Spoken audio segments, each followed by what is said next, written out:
In the world of food, time is always the absolute victor. Open milk, and it will sour. Forgotten bread, and it will grow mold. But deep in a corner of the kitchen, you may find a miraculous exception. A dust-covered jar of honey. Its date on the label may have passed long ago. Yet when you twist open the lid, inside remains that smooth amber liquid, still releasing a sweetness almost impossible to resist. Why does this humble food endure for so long? To us humans, honey is sweetness. But to the organisms that spoil food, a drop of honey is a fortress where survival is impossible. Welcome to Everyday Things Explained. Today, we explore how bees defeat time. A sweet desert. The enemies of food are bacteria and yeast. They need water in order to multiply. Milk or fruit is a feast already laid out for them. Honey is different. Ripened honey contains a great deal of sugar, but very little water, less than 18%. It is simply too dry for microorganisms to grow. Its concentrated sugar creates an osmotic effect.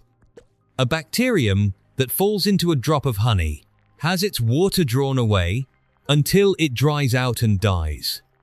To us, honey is sweet. To bacteria, it is a sticky dessert. Honey also has a natural acidity created by enzymes from the bees. Together, these form a multi-layered barrier. Bees do not make honey for us. Why do bees need food preserved so carefully? Because bees do not make honey for us. For the colony, honey is a vital food reserve. The flowering season will end. When the flowers are gone, the whole colony needs energy to survive. The raw material is nectar. Flowers secrete this sweet liquid to lure insects into carrying their pollen away.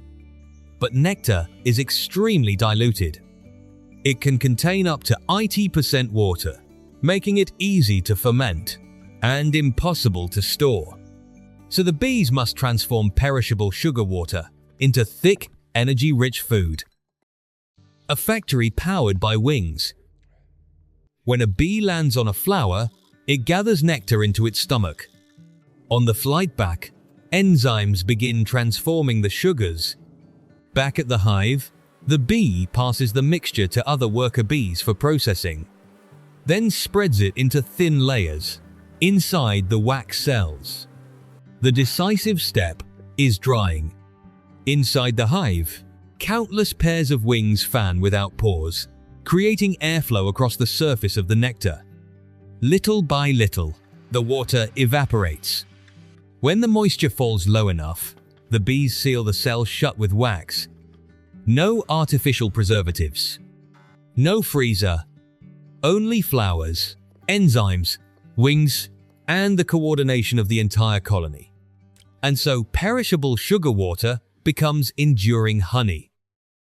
Long-lasting does not mean immortal. Long-lasting does not mean immortal. Over time, honey may darken, or crystals may appear, causing the whole jar to thicken. This is a natural process, not spoilage. To make the honey liquid again, simply place the jar in a bowl of warm water. The one thing that must be avoided completely is moisture. Use a completely dry spoon and close the lid tightly. If water gets inside, yeast can become active and cause the honey to turn sour. One especially important note: do not give honey to children under 12 months old, to avoid the risk of poisoning from bacterial spores. The jar of honey in the tomb. Perhaps you've heard the story that inside ancient Egyptian tombs, jars of honey thousands of years old were found, still edible. The image is unforgettable: a glowing golden liquid, refusing to surrender to the flow of time. Amid the silent darkness of ancient relics, the Egyptians truly did value honey. The detail that it remained edible after 3,000 years may be only an anecdote, but the solid science behind it is real. Kept sealed and protected from moisture, honey possesses an extraordinary endurance. a masterpiece in the cupboard. The next time you use honey, remember, within that flowing sweetness and nectar, the flight of bees, enzymes, the breeze created by wings, and wax cells sealed shut.